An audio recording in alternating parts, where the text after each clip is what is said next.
ของบรรเทาทุกข์จากนานาประเทศนะคะต่างเร่งให้ความช่วยเหลือประชาชนชาวพม่าที่ได้รับความเดือดร้อนจากพายุไซโคลนนากิสพัดถล่มประเทศไทยเป็นประเทศแรกที่ให้ความช่วยเหลือและยังคงลำเลียงสิ่งของให้ความช่วยเหลืออย่างต่อเนื่องค่ะวันนี้นะคะดิฉันจะขึ้นเครื่องบิน 430 เพื่อไปส่งมอบสิ่งของบรรเทาทุกข์ให้กับประชาชนชาวพม่าเที่ยวบินเที่ยวนี้เป็นเที่ยวที่ 7 แล้วค่ะ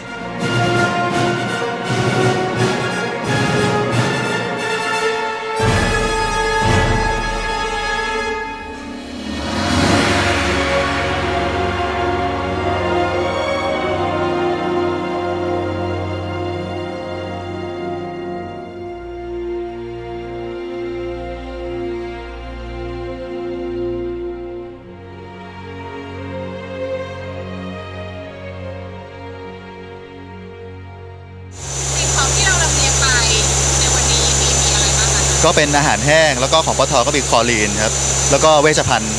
แล้วก็น้ำครับถ้าเราไปถึงระยะเวลาการลำเลียงของจากเครื่องบินลงไปที่สนามบินเนี่ยนะคะเราใช้คนของพม่าชาวพม่าครับตอน1 วันพอเราไปจอดที่สนามบินเสร็จเนี่ยนะคะระยะเวลานานแค่ไหนก็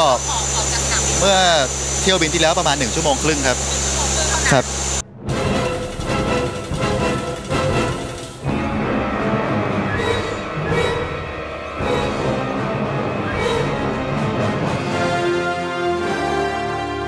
เมื่อมาถึงค่ะก็จะมีเจ้าหน้าที่ชาวพม่านะคะมาช่วยขนย้ายสิ่งของบรรเทาสาธารณภัยที่เรานำมาบริจาคโดยใช้คนต่อแถวเรียงกันแบบนี้แล้วก็ขนย้ายลงรถบรรทุกหลังจากนั้นก็จะนำไปใส่เฮลิคอปเตอร์ซึ่งเป็นเฮลิคอปเตอร์ที่สามารถเข้าถึงพื้นที่ที่เกิดภัยพิบัติได้รวดเร็วที่สุดซึ่งจากสนามบินนี้นะคะไปถึงพื้นที่ที่ได้รับอันตรายรุนแรงที่สุดเนี่ยระยะห่างประมาณมากกว่า160 กิโลเมตรแต่เจ้าหน้าที่บอกว่าใช้เวลาขนย้ายสิ่งของเพื่อไปช่วยเหลืออย่างมากที่สุดเนี่ยประมาณ5 ชั่วโมงค่ะ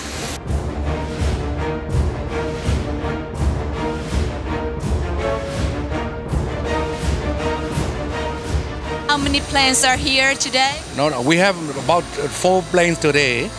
from Australia, from Singapore, from Thailand, and from Europe. Do you have something like the limitation per day? How many planes can land in here? About 9 or 10 planes we receive in these days, you know. There is a plane from America here as well this morning. Today we have not that information. Yesterday we have got one American plane. และในวันนี้นะคะเราก็ได้มาบริจาคของช่วยเหลือชาวพม่าพร้อมๆกับเครื่องบินของสหรัฐอเมริกา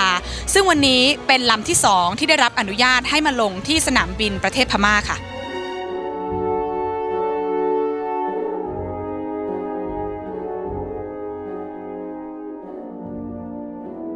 และสำหรับผู้ที่จะมาบริจาคสิ่งของที่พม่านะคะเข้ามาได้ก็แค่เฉพาะที่สนามบินเท่านั้นแต่ที่เราเข้ามาได้ลึกที่สุดที่จะเข้าได้เลยก็คืออาคารภายในประเทศตึกนี้เนี่ยแหละค่ะสำหรับชาวพม่าที่นั่งอยู่ในอาคารผู้โดยสารแห่งนี้นะคะก็คือสามารถเดินทางไปไหนมาไหนได้ตามปกติเพราะว่ามีเครื่องบินโดยสารเครื่องบินพาณิชย์เปิดให้ใช้บริการได้ตามปกติแล้วค่ะ